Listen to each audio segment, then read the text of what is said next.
The forecast may be dry, but flooding issues continue this morning. We'll have an update on rising water on the Baraboo and other rivers in our area. 3 school districts are still keeping their kids home this morning due to that flooding. We'll hear from one principal and his plans to get classes back on track.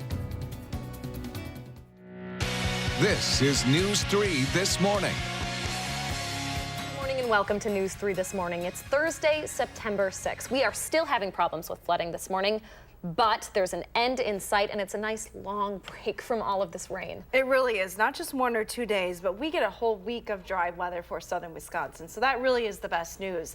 Welcome chance to dry out. Here's a live look from the WISC-TV Skycam.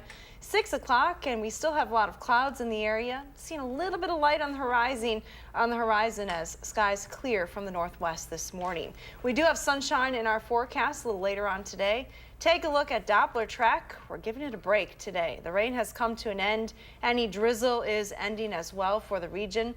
Temperatures are in the low 60s, but even 50s to the north. Wisconsin Dells is at 56, for Oakville 53. Camp Douglas this morning is 48 degrees. So a little cooler to start, but a nice warm up, lower humidity today. Partly sunny skies this afternoon with a high of 72 degrees. Now let's get a look at your first alert traffic maps this morning. See if there are any issues on the roads. Outside of the road closures on the Isthmus, not much to talk about here in the Madison area right now, which is great news. No accidents to report around Dane County either, so you're still traveling at posted speeds as you head into Madison. Still lots of road issues with the flooding, but we're hoping that is going to change very soon. Yeah, at least we're not adding more rain. Right, exactly. To the system. All right, last thing we need. Thanks, Ads. You're welcome. All right, we start this hour in Sauk County, where damage is close to $6 million this morning after another round of flooding overnight. At last count, more than 200 homes are damaged. Reedsburg is getting the brunt of the water right now, but there is some good news. The river there was expected to crest last night or early this morning. For anyone planning to drive through town, officials there say the Main Street Bridge is going to stay open until the river reaches the bottom of it. Emergency management officials in Richland County are asking some of the people there to evacuate or risk being trapped in their homes as water from upstream continues to add to the rising river levels there. The Pine River runs right through Richland Center, and emergency officials are concerned about it rising to the levels it did last week or earlier this week. This marks the 13th flood in Richland County since the 1990s, but there's no official way to measure how high the Pine River is because it has no gauges. Meanwhile, the Richland County Fair is scheduled to go on this weekend, but there will be no carnival rides or grandstand events because the ground is so wet. The Red Cross says its shelter at the Richland Center Community Center is open at least through the morning. Richland schools are closed again today due to the flooding, and Montello School District says that the buildings might be ready for students, but the bus routes are not. Those schools in Marquette County will not welcome students until Monday at the earliest. Highway 22 is still closed there, and a third of the district's students use that road to get to school. Officials are already planning around the road closures for next week. Children will be picked up on smaller buses to try and reduce the weight on the roads, and schools will be setting up supervised transfer stops to get kids where they need to be. Students in Reedsburg also won't be headed back to class until Monday due to that flooding that continues to hit that city especially hard right now. Highway 33 still closed in that area this morning, which is just part of the reason the school district is starting a week after it was originally scheduled to welcome students back. Christina Lori's live this morning with the district's high school principal to talk about what this all means for kids and their families. Good morning, Christina. Good morning, Danica and Leah. Principal Rob Taylor says he's never seen anything like this before. His district having to cancel classes at the start of a brand new school year before students even come back in these doors. Classes canceled again today, as well as tomorrow. Now the new school start date isn't until Monday. Good morning, Rob. Thanks for joining us this morning. My pleasure. So what was behind that decision to cancel classes, push them back until Monday? The main focus of the decision would be based on student and staff safety. We have a large geographic school district. There are a number of roads that are impassable. There are bridges that are out. And so the administrative team, led by Superintendent Tom Benson, decided that in light of the safety issues and the inability to get students here and be certain of that safety, we needed to close it down until Monday. The buildings are all ready to go. Our buildings and grounds crews, our custodians have done a great job of cleaning the buildings. Salt Elementary School here in town was flooded in the basement. They're all ready to go. The high school behind us here, we're ready to go. We'd love to have the kids, but we're just not able to be certain 100% that they'd be safe, so it was the right decision to make. And the Red Cross was here several days last week, as well as back in 2008. They were here for much longer. So your community is used to banding together and helping people. How specifically is your high school helping students and their families now? I think the first thing that you could look at with our high school was the sandbagging a week ago on Wednesday. Over here in the parking lot, there were dozens and dozens of students, actually quite a few having a good time. And I think it's them seeing the gratitude of the people we help sandbag and deliver sandbags to and help try to prevent the flooding from hitting their house was a good lesson for our students. We have clothing donations here at the high school. As you said, we house the Red Cross.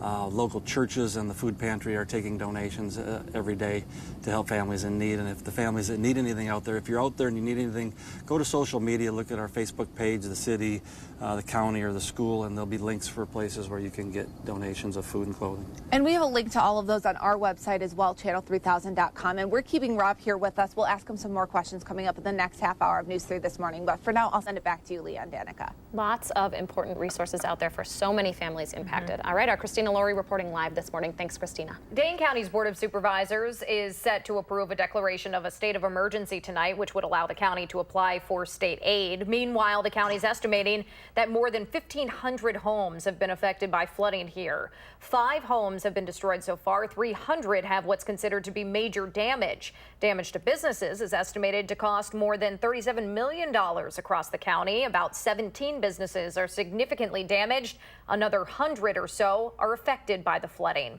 And the county has spent nearly $40 million so far on responding to the flooding. That includes clearing debris, repairing roads, diverting water, and fixing up parks.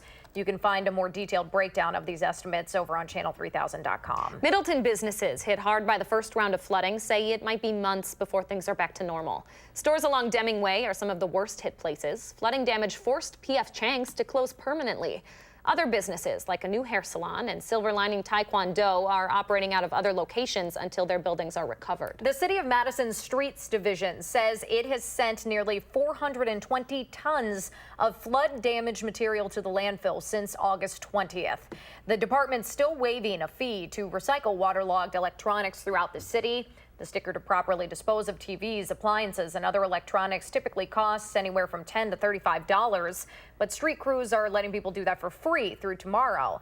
It's best to take those items to a drop-off site, the one on West Badger Road or Sycamore Avenue, to avoid those breaking and spilling dangerous chemicals on the ground. If you have any stuff you're trying to save out of your basement or garage from the flooding, U-Haul is offering free storage for folks across our viewing area. The Baraboo location off Highway 12 is currently offering 30 days of self-storage at no cost. 3 more spots here in Madison are letting flood victims store their things for free too. To find out more information, you can give any of those locations listed on your screen a call. 6:08 right now, and UW researchers have come up with a way to get people more effective treatments if they are coping with depression. We will tell you how a simple blood test could help someone get that help more quickly and effectively. And Hattie is using a word in her forecast this morning that seems a little foreign to us after the last couple of weeks. Pleasant. Let's see how much we can get her to use it for her extended forecast. That's coming up when News 3 This Morning returns.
Good morning from the patio. Still feels decidedly dark this morning. We have some clouds in the area, but clearing expected this afternoon.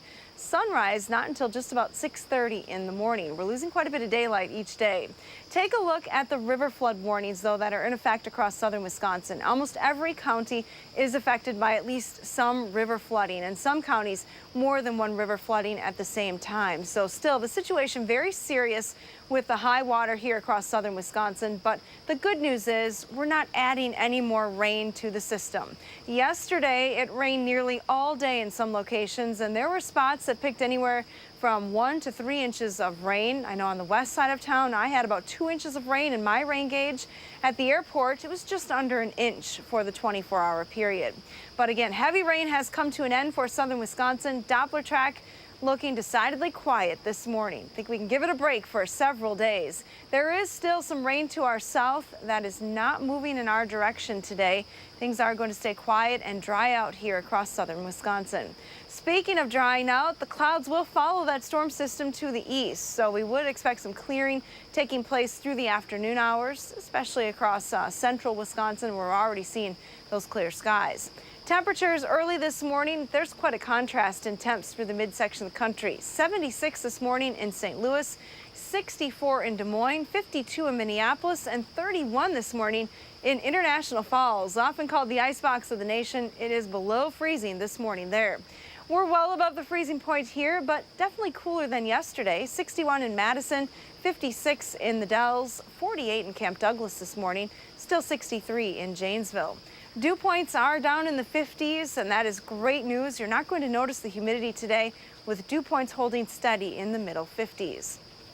Future track forecast model keeps the rain south of the Wisconsin-Illinois state line. Clouds may be a little pesky, though, to clear, a little slow to clear, especially in the far southern part of the state today. Before the afternoon, turning partly sunny with highs in the low 70s most spots. Now, skies will continue to clear out this evening. Clear skies overnight will set us up for a cool start tomorrow. It'll be even cooler around here with temperatures near 50 degrees. Take a look at that extended forecast. Definitely pleasant as we head through the upcoming weekend. Looks like the remnants of Gordon will stay to our south. It almost looks like I forgot to forecast for the extended time frame, but we have partly sunny skies for a solid week with a gradual warm in temperatures. Now let's get a look at your first alert traffic maps this morning with Jason Ryan. Good morning, Jason. Good morning. Well, first off, looking at I-94 out in Jefferson County, we just got a report of right around mile marker 264 that a semi has jackknifed and rolled over. So we're keeping an eye on that. That's going westbound near Johnson Creek. More in town, quiet on the Beltline. No issues to slow you down in either direction. For the most part, the interstate and highways around town are also problem-free. Downtown, mostly clear, but a few spots on East Wash that have you to watch out for. East Wash at Blair, Ingersoll, and Baldwin have small tie-ups at the moment. And your drive times are about normal for the time of day with decent weather. In the forecast, any roads detoured by flooding will hopefully open up sooner rather than later. With First Alert Traffic, I'm Jason Ryan. All right, Jason, thanks so much. Hattie, thank you. 6:15 right now, and Alliant Energy has up to 100 open positions this morning for facilities maintenance, but they're looking for a very particular candidate. The Janesville Gazette reports Alliant Energy is hoping to get a conditional use permit to hire a herd of 80 to 100 goats. Those goats would graze a weedy area on the company's Town of Beloit property 2 to 3 times a year for a week or two each time. They'd be responsible for cutting back on invasive species like buckthorn and garlic mustard. Now, the application will be considered next week. That's for the permit before the town board looks at approving those goats. All right, one of your favorite spots here in Madison to stop and smell the roses is about to get about a third bigger. Old Brick Botanical Gardens will be breaking ground on its $12 million expansion project today. It includes an 8,500 square foot learning center along with a new greenhouse to replace the 25-year-old current one that's going to up plant space by about 30%. The ceremony and open house starts at 5 tonight. Construction officially starts on Monday. State economic development officials will be on the UW-Madison campus today announcing an investment in a new biomanufacturing center of excellence. Chancellor Rebecca Blank will help make that announcement at 11:30 this morning over at the MG&E Innovation Center. The grant will be awarded to the Forward Bio Initiative, which is a collaborative effort to support technological innovation and workforce development. Speaking of the UW, researchers there might have found a new way to help people with depression find the right medication more quickly. A new study on campus published in the journal Brain Behavior took a look at a specific protein found in blood and looked how it interacted with medication for bipolar depression. And they found that the pill worked better in people with higher levels of that protein in their blood, which basically means doctors might be able to use a simple blood test to figure out which medication fits their patients best. Janesville has one of the highest heart attack survival rates in the entire country. That's according to a new study in the American Heart Association. It puts the national survival rate average at around 10% and Janesville's at 45%. The Janesville Gazette reports this all has something to do with the Lucas machine. That's a tool used by the fire department there and some other Rock County agencies to give chest compressions at a steady speed. Consistency with compressions is one of the biggest factors in heart attack treatment. Janesville's survival rate is third in the country, behind only Seattle and Tucson, Arizona. Some good news for Rock County. Yeah. All right, 6:17 your time now. It is no longer just women who are interested in plastic or cosmetic surgery. More and more doctors in that line of work say they're seeing men. Yeah, over the last 20 years or so, the increased number of men getting those procedures is actually equal to the growth of female patients. Doctors at the UW Transformation Center's Plastic Surgery Center say that's due in part to less stigma around getting plastic surgery. I can tell you many of my male patients, they're coming to see me because their female spouses or girlfriends or wives had the procedure done and they liked it and they convinced the men of having the procedure. Our friend Mark Kane will take a closer look at the trend of more and more men getting plastic surgery and the story of one man's weight loss after 4 procedures. That's coming up tonight at 10. All right, 6:18 right now. I added a new word to my vocabulary yesterday. Compliments of our producer, Melissa. Apparently, noobs is short for newbies. It originated as some sort of slight in the video gaming world. Anyway, a group of those noobs to the UW campus will be learning some of the more important lyrics of their college careers tonight. We'll have the details coming up. Always learning something on this morning show, and it should be a really nice night to do anything by the bright, shining light of the moon. Hattie has a terrific and well-deserved forecast for everyone out there when News 3 This Morning returns.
Good morning, I'm meteorologist Hattie McLean. Our forecast today finally calls for dry weather across southern Wisconsin. Satellite and radar trends showing you that we still have some clouds, especially in the southeastern corner of the state. Skies are already clearing to the north and west, but no rain left in the area this morning. Temperatures are a little bit colder than they were yesterday at this time. We're about 10 to 25 degrees colder this morning across southern Wisconsin. Take a look at the actual numbers. It's coolest to the north, 46 in Camp Douglas and 56 in the Dells, 61 here in Madison and 62 in Monroe. Your bus stop weather forecast, again, cloudy skies as you head to school in most locations. Temperatures will climb back into the low 70s this afternoon. So if you take a light jacket this morning, you won't need it later on today. Have a wonderful day. That looks spectacular. Thank you very much, Hattie. So a little bit like football weather, huh? The Packers will have their last open practice before Sunday night's regular season opener against the Chicago Bears. Green Bay is an 8-point favorite against their NFC rival this morning.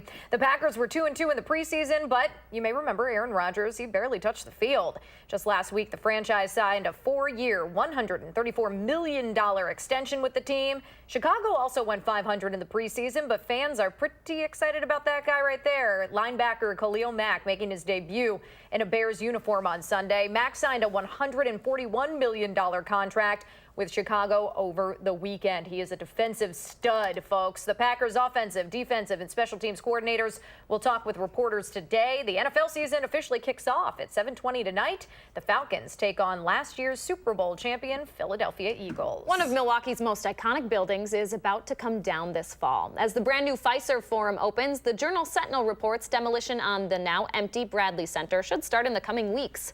Any electronics still inside are going to be taken down and given to Milwaukee schools and other community groups.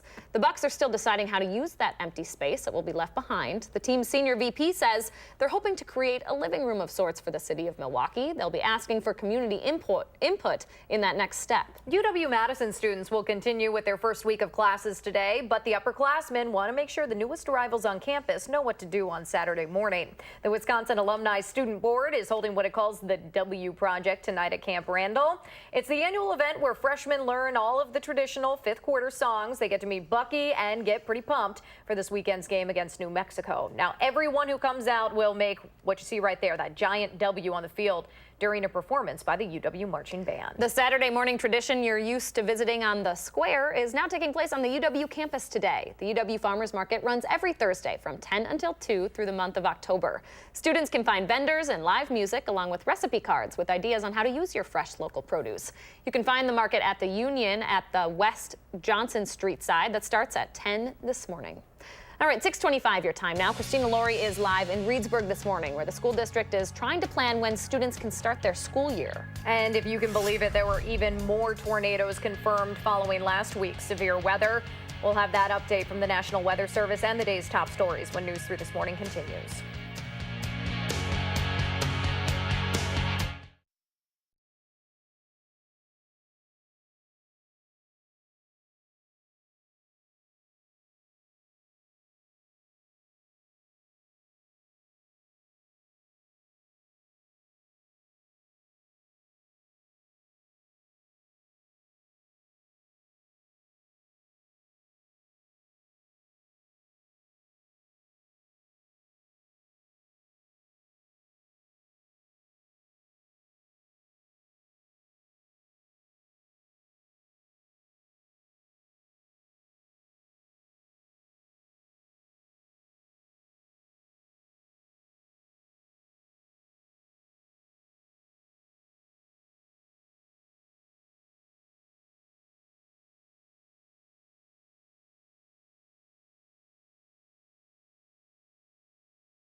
Deputies say the Monroe County couple accused of keeping their kids in cages has a history of child abuse. Why it's taken so long to charge them, straight ahead. And Reedsburg students are getting an extended summer break with classes now delayed until next Monday. What was behind that decision? We're talking live to the high school's principal this morning. This is News 3 This Morning. Good morning and welcome to the final half hour of News 3 this morning. It is 6:30 now on this Thursday, September 6th. 3 schools are still closed today due to flooding. Lots of streets still impacted, but we're hoping that we've seen the worst of it now. Definitely. We do want to let people know there is a right lane of westbound I-94 closed this morning near Johnson Creek. We don't know if that's flooding related, but Hattie, we are looking forward to drying out. We are. No rain in the forecast today. Take a look at our forecast. We're starting with some clouds here in Madison, but a nice clearing trend is expected through the day. Our temperatures are going to climb into the low 70s as well. A little bit of rain showing up on the radar map near Monroe. Probably just more likely drizzle at this hour. The heaviest rain and more significant rain is south of the state line. Skies are clearing though as we speak. Take a look at temperatures. 60s from Janesville up to Madison. North of there, temperatures drop into the 50s and even 40s this morning. Our day planner temperatures with some clearing expected for the first part of the day take us back into the low 70s this afternoon with partly sunny skies. Definitely can expect lower humidity today as well than yesterday. Now with a look at your first alert traffic maps, we are seeing an incident near Johnson Creek, mile marker 264. It's a jackknife semi on the westbound lanes that has closed the right side or the right lane of the interstate there. Be aware of that. We're likely going to see more delays as volume increases. Here's a look at what's happening in and around Madison. No accidents here to report. Volume is still pretty light on the Beltline as well. Still dealing with many road closures to the north and west due to flooding and high water conditions there. So be aware of all these situations on the roads this morning. That's your first alert traffic. All right, thanks so much, Hattie. Students in Montello, Richland Center, and Reedsburg will not be in school today. Those districts say the buildings are okay, but the roads are making it impossible for kids to get to class safely. Christina Laurie is live in Reedsburg this morning with the high school principal about a mile from where the Baraboo River's cresting this morning. Good morning, Christina. Good morning, Danica and Leah. Living in Wisconsin, we're used to the concept of snow days, but flood days, we've already had a lot of them this year. It's delayed the start of the school year here in Reedsburg. I'm joined by the high school's principal, Rob Taylor, this morning. Good morning, Rob. Good morning. So you were explaining last half hour how safety it was part of the main concern in canceling classes. Can you talk a little bit more about that? Sure. Again, with our geographic size of our school district, we go out to surrounding communities like Loganville, Laval, Rock Springs, and a lot of those places we have impassable roads due to the water. We have bridges out, and so the safety was the first issue for our students and staff, not being able to ensure their safety 100%. We didn't want to bring them in and take a chance, and so we have a break before school even starts this year. And so some students may be wondering, great, we get some extra days now, but will this impact our summer break next year? Do you anticipate having to go any longer? Well, that's a great question. I can assure the seniors that graduation will not change. The rest of the students, I'd like to say with some certainty that we won't make them up, but that will be a discussion with our district and the Department of Instruction, the DPI down in Madison. But I'm pretty sure we'll be able to not make these days up in June. And really quickly, I just wanted to address the different ways that your school is helping students and their families impacted by flooding. You help provide them with food, clothes, what Sure, else? there are a number of places in the community where there are food donations, clothing donations. We have clothes here at the high school in our shared closet that students can get should they have the need. But the community has come together like they always do. This is a great community. If you look at the local theater sign in Reedsburg, there's no names of movies up there. It simply says Reedsburg Strong. And the community has a bunch of places you can find on social media links to get donations of clothes, food and other things like that. Thank you so much for talking to us this morning. We have My links pleasure. on our website, channel3000.com, to all the different ways that you at home can help people here in Reedsburg join that Reedsburg Strong community. But For now, I'm going to send it back to you, Danica and Leah. And all of this water just continues to go downstream to places like Rock Springs and Freedom that have already seen flooding. So this is certainly something we'll continue to follow. Christina Laurie reporting live from Reedsburg. Thanks, Christina. In other weather news this morning, the National Weather Service is adding 2 more EF1 tornadoes to the list of touchdowns last Tuesday. That means the tornado count for that one day is at 19. These last 2 were confirmed in Fond du Lac and Sheboygan counties. After a pretty quiet summer season severe weather-wise, Wisconsin doubled the number of tornadoes for the year in that single day. August 28th is now going to go down as the 4th largest one-day tornado outbreak in state history. The state average is about 23 tornadoes a year. So far this year, 29 have been confirmed. New this morning, we are learning more about the Monroe County couple accused of keeping their children in makeshift cages. They have now been investigated for child abuse multiple times in the past decade. Amy and Travis Hedrick will be back in court this afternoon. According to a criminal complaint, they were arrested 2 weeks ago after police say their children were zip-tied to horse trowels, held under water until they were unresponsive, and beaten until they were bruised. 4 of the children in this case are adopted. 1 is biological. The Hedricks were reported about 20 times for alleged child abuse and false imprisonment between 2010 and 2015. Now, authorities say they did take each of those claims very seriously, but did not have probable cause to search the home until the latest report. A 16-year-old is accused of breaking into a woman's West Side Madison home and sexually assaulting her this weekend. Police say surveillance video played a key role in identifying that teen. Officers say the boy got into the home through an unlocked window early Saturday morning, assaulting the 43-year-old woman inside, then stealing her cash, her debit card, and her cell phone. Police say the teen is in custody this morning, but hasn't been charged yet. The man accused of killing someone on Madison's South Side and then trying to shoot the witnesses as he ran away is scheduled to be arraigned in court this morning. 36-year-old Antonio Gentry faces 10 felonies in connection to the fatal shooting of 24-year-old Rayshawn Jackson back in May. Prosecutors say Gentry shot Jackson in the back of the head at close range following an argument. This happened just off West Broadway and Bridge Road. Jackson died in the hospital nearly a week later. Gentry is being held on $1 million bond. Wisconsin's Department of Justice is asking for help finding more possible victims of a Las Vegas man indicted on child pornography and extortion charges. Brad Schimmel says his department is working with federal officials on charges against 25-year-old David Omar Harris. Investigators say he used social media to threaten a Vilas County teen and possibly victimize up to 500 other victims across the world. If you know someone impacted by this case, you're asked to either call or email the Justice Department. You can find that information right there on your screen or on our website, channel3000.com. 6:36 this morning, and we are learning a member of President Trump's cabinet says he is not the one who sent an opinion piece to the New York Times. We'll have an update in the morning sprint. And along with making sure Dane County can apply for flood relief aid from the state, supervisors are going to welcome a new person to the board later today. The news is back in the morning on News 3 this morning.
Welcome back. 6:39 here on this Thursday morning. We always ask you to share your morning with us, and I have seen a number of rainbow shots from over the weekend, and this is just one of the beautiful pictures. Jennifer shared this one on Facebook.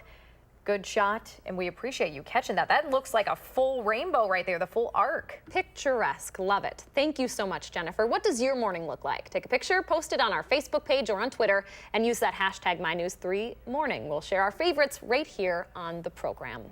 6:40 your time now. Lots of stuff going on at Dane County's Board of Supervisors meeting tonight. Members are set to approve a declaration for a state of emergency so the county can apply for state aid for flooding. They're also going to add a new face to the board. Village of Cottage Grove trustee Melissa Ratcliffe is up to take the District 36 seat. Former supervisor for that seat, Danielle Williams, resigned to take the position of legislative lobbyist for the county. Ratcliffe's contract is scheduled to be approved at tonight's meeting. 6 months after a deadly explosion at a Beaver Dam apartment complex, the last person to be displaced by the disaster is in a new home. 27 people were out of their homes following that explosion. Dylan Wallach, better known as Mrs. D, was in the complex on March 5th and said it felt like an airplane was hitting the building. Before her home was demolished in a controlled burn, the FBI grabbed bins full of her antiques, her pictures, and her family heirlooms. The one thing she says means the most is that little bear right there. Her parents gave her that in the 1940s, and it has survived 2 bombings alongside her in Germany during World War II. That is fascinating. Absolutely our favorite story of the morning. Yeah, definitely. 6:41 right now. We do want to add that Wanawak schools are once again closed today. That just got added to the school watch list. We'll keep that scrolling at the bottom of your screen. 3 other schools also closed in our area. Take a look at that. Plus, we're looking at the forecast with cautious optimism this morning because we haven't seen a stretch of dry weather like this in so long. 3 weeks to be exact. Hattie has sun. Yes, sun and really comfortable temperatures through the weekend. Her first alert forecast is next. First, though, if you have a kiddo turning 3 soon, please let us know so we can show their picture on TV. And thank you for watching News 3 This Morning.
Welcome back. You are looking live right now on the west side of Madison from the WISC-TV sky cam. You can see that little sliver of sun. Well, it's going to push the clouds out of the way today. We should have a really nice day out there for the first time in a while. Hattie has an update coming up. But first, all of the beaches around Lakes Monona and Mendota are closed this morning as thousands of Ironman athletes prepare to swim in that water over the weekend. There are already changes to the race's bike routes on the first and last 3 miles that go through the city thanks to all the standing water. There aren't any changes to the running or swimming routes yet, but officials are monitoring the water quality at this time. The competition takes place Sunday. Registration and events are happening today. Good news for those athletes, and for the rest of us, should be a gorgeous weekend ahead for us, Hattie. Yeah, it does look like things will be pretty nice around here. We've been watching Tropical Depression Gordon now. It's weakened to a depression, still producing some rain across parts of central and western Mississippi this morning. This storm is producing winds about 25 miles an hour right now, expected to move to the north-northwest and eventually turn to the northeast. Here's a look at the European forecast model, and you can see quite a bit of rain through the midsection of the country with the remnants of Gordon lifting to the north. But note the moisture stays south of the Wisconsin-Illinois state line. So parts of Illinois are in for a very soggy weekend with some very heavy rain possible at times as that storm system continues to track off to the north and east. Here's a look at precipitation potential, and it does look pretty high, anywhere from 3 to 6 inches possible across the central part of Illinois through the weekend. We stay dry, though, here across southern Wisconsin. That is the best news. Also talking about Hurricane Florence, it has developed in the Atlantic. It's very far away from land right now, a Category 3 hurricane with 115-mile-an-hour winds.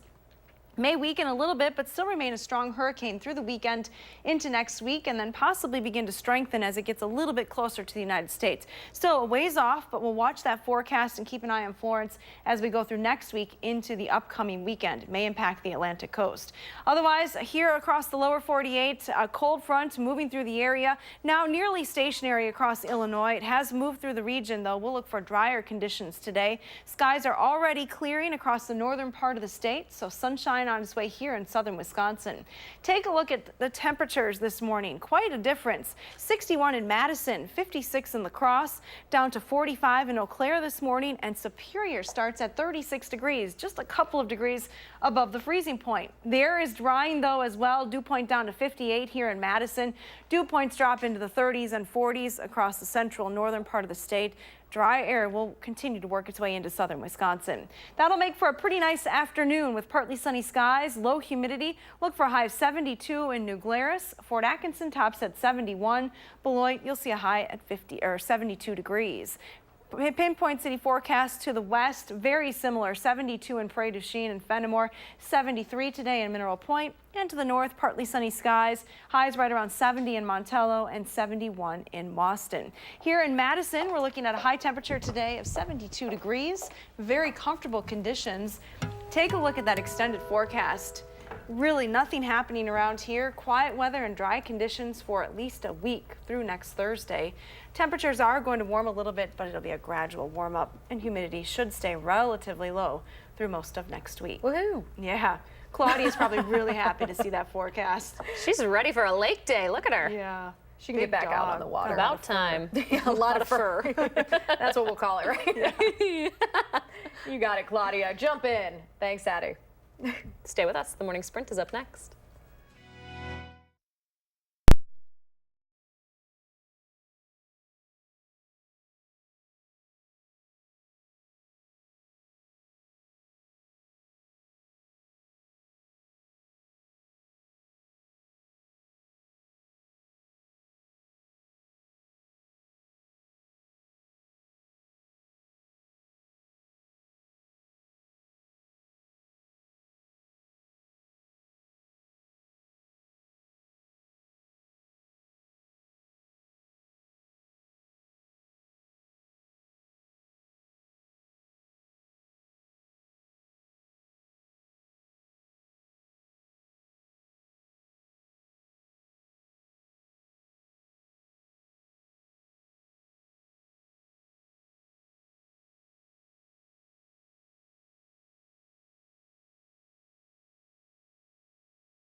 Almost 6:52 time now for the morning sprint. Hattie finally has dry days to talk about. That is welcome news to families and administrators in Reedsburg. Students there aren't going back to class until Monday at the earliest, though, due to flooded out roads. Christina Laurie's live at the high school with the latest. But we start this morning in Richland County, where emergency management officials are asking people to evacuate or risk being trapped in their homes.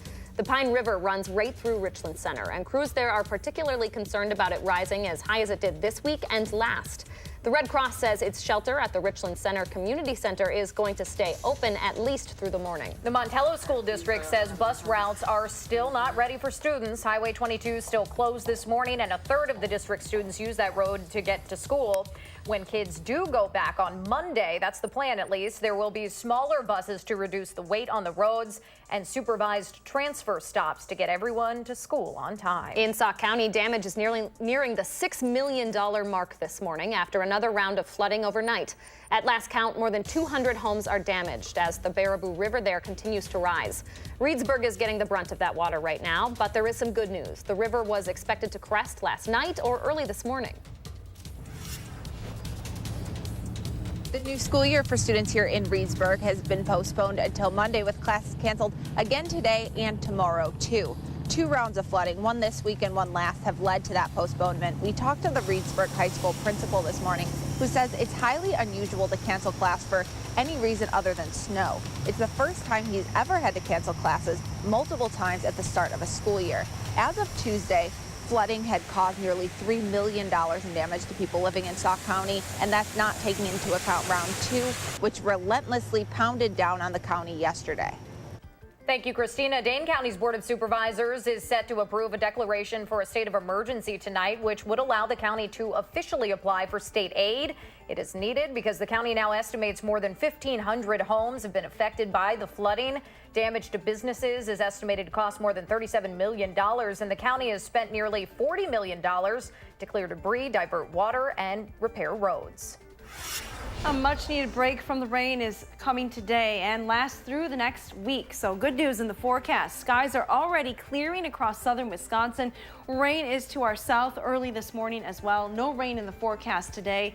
Any drizzle will come to an end early this morning as well. Temperatures are going to climb from the 50s and low 60s back into the low 70s this afternoon. A little breezy at times with a northeast wind around 10 miles per hour. And that's your first alert forecast. Thanks, Hattie. The Monroe County couple accused of keeping their kids in cages are expected in court today. A criminal complaint says Amy and Travis Hedrick were arrested 2 weeks ago after their kids were found zip-tied to horse troughs, held underwater, and beaten. The couple was reported 20 times for child abuse and false imprisonment between 2010 and 2015. The sheriff says, though, up until now, there was never probable cause for a search warrant. Attorney General Brad Schimmel wants to hear from anyone who may have been targeted by a Las Vegas man now facing federal child porn and extortion charges. Investigators believe 25-year-old David Omar Harris possibly targeted 500 victims around the world. He allegedly used social media to threaten a Vilas County teenager. New this morning, Secretary of State Mike Pompeo says he is not the author of an anonymous op-ed piece in the New York Times. Whoever did write the story claims to be a senior official in the White House who's part of a resistance effort against the president from within his own administration. President Trump is demanding to know who the author is. He says the newspaper needs to name that person for national security reasons. Back in Wisconsin, a group of employees at an oil refinery are suing Husky Energy, who runs it, after an explosion that injured 36 people and caused a temporary evacuation of Superior back in April. The suit claims that the company was negligent and did not properly maintain that facility. Federal investigators found a worn-out valve they say likely caused the explosion. 2 months after the deadly explosion in Sun Prairie, Glass Nickel Pizza hopes to reopen next month. Somewhere else, though. The Sun Prairie location was one of several buildings leveled during the explosion. In a Facebook post, the restaurant says it'll be back in business in early October at 815 West Main Street in town. The owner says that location will be temporary, with hopes to rebuild the old location over the next 2 years. It may not be the end of Boston's store in Yonkers. The Journal-Sentinel reports an Indiana-based company has signed a deal to get the rights to Bon-Ton and its department stores. A bankruptcy court still needs to approve this deal, though, before it's finalized. If it is approved, Bon-Ton would focus on online retail, but brick-and-mortar stores could reopen in several states, including here in Wisconsin. 6:56 your time now. Let's turn it over to Jason Ryan with a look at your first alert traffic. Well, good morning. morning. Westbound I-94 near Johnson Creek has reported semi-rollover accident near mile marker 264, blocking the right-hand lane, causing delays. Beltline's free of any delays or issues slowing you down in your commute. Some backups downtown, including all of Bassett and all of South Blair, as folks try to turn on to East Wash. And East Wash is slow from Blair out to Baldwin. Your drive times are still normal around town thanks to clear roads and decent weather. Still, be careful of any flooding issues on your travels. But First Alert Traffic, I'm Jason Ryan. Thanks, Jason. Thank you. Yeah, it's kind of cloudy still here in Madison this morning, but skies are already clearing to the north, so look for some sunshine for the afternoon.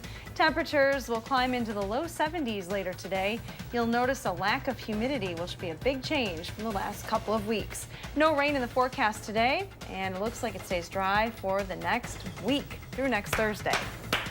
Exactly what we want to hear. I know, best news of the day. Super excited about that. Get outside and enjoy the sun for the next couple of days, folks. Making plans that are weather dependent? Get an accurate 12-hour, even a 10-day forecast. Download the Channel 3000 First Alert Weather app and start planning.